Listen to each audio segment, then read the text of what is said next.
Silence is a source of great strength. If you do not change direction, you may end up where you are heading. This statement underscores the crucial role of proactive change in defining our destiny. It suggests that our current path, if unchanged, inevitably leads to its logical conclusion. In personal or professional contexts, this could mean that persisting in unproductive behaviors or strategies will yield undesired outcomes. Conversely, altering course can steer us towards preferred destinations. The underlying insight is that our future isn't fixed. It's directionally proportional to our present actions. It's a reminder of our agency in shaping our destiny. The conclusion is the imperative of self-awareness and adaptability. Being conscious of our current path and flexible enough to change is vital. The lesson is that our future isn't a product of fate, but of our actions. We have the power to change direction if we're not heading where we want to go. Thus, intentionality and adaptability are the guiding stars to our desired destiny. The flame that burns twice as bright burns half as long. This statement explores the paradox of intensity and longevity. It implies that anything, be it a passion, a project, or a relationship, that burns with extreme intensity might consume itself faster, reducing its lifespan.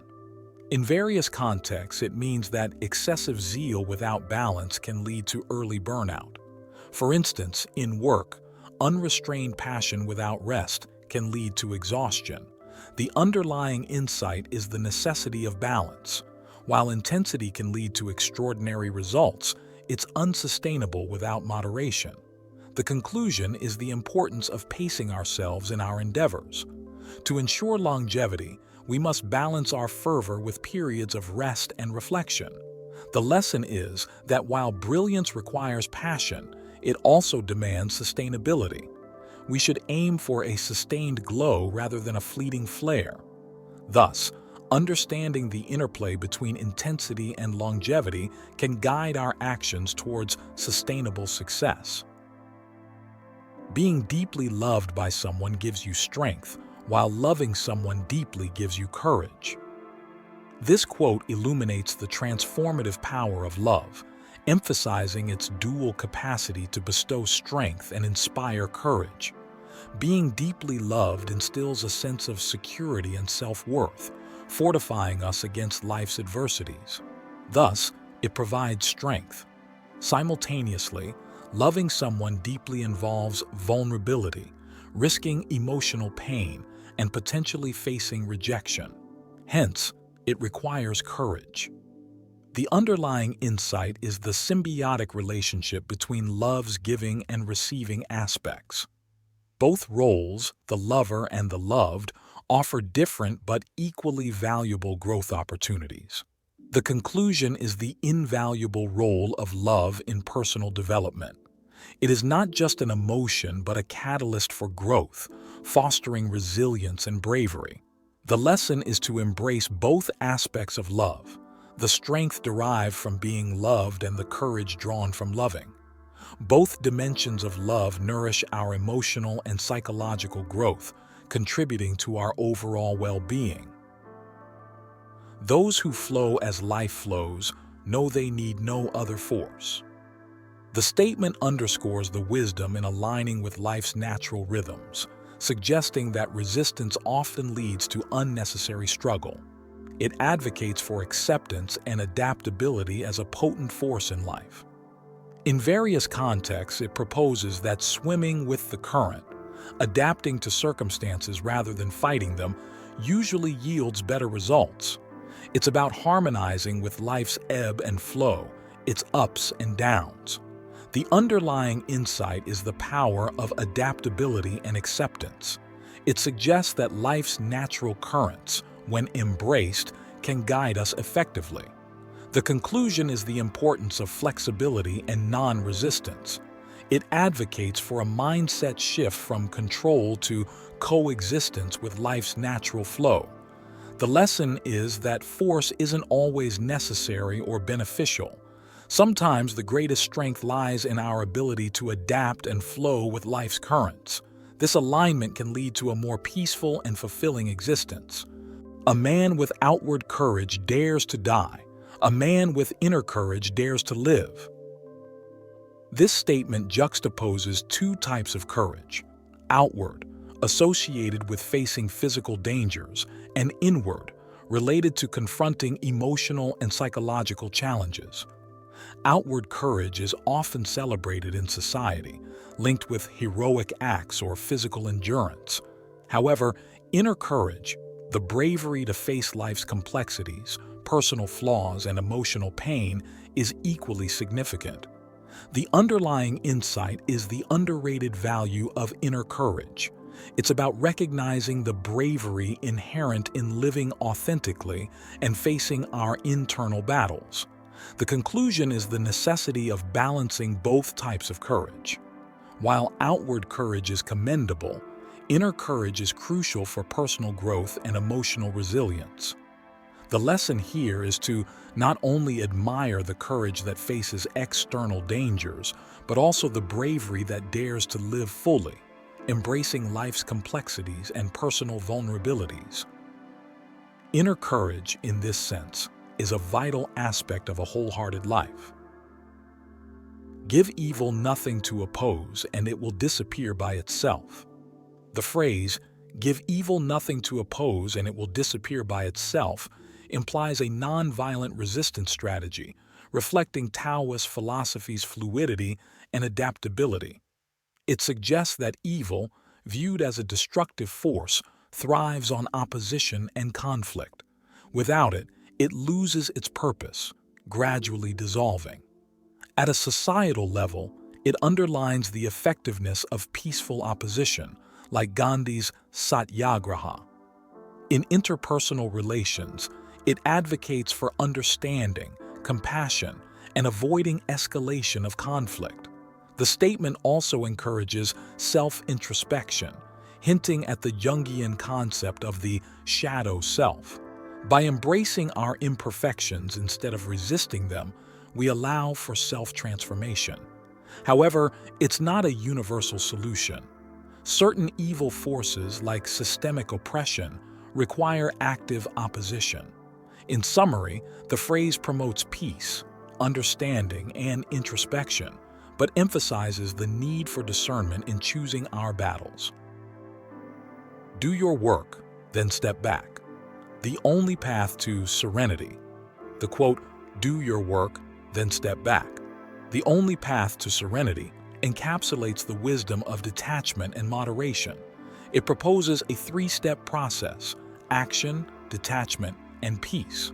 Firstly, do your work signifies the necessity of action, responsibility, and productivity. It underlines the importance of purposeful engagement in our tasks, emphasizing diligence and commitment.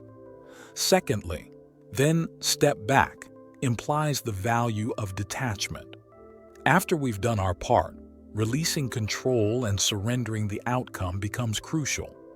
This mirrors the Stoic philosophy of focusing on the process rather than the result, distinguishing between what's within our control and what isn't.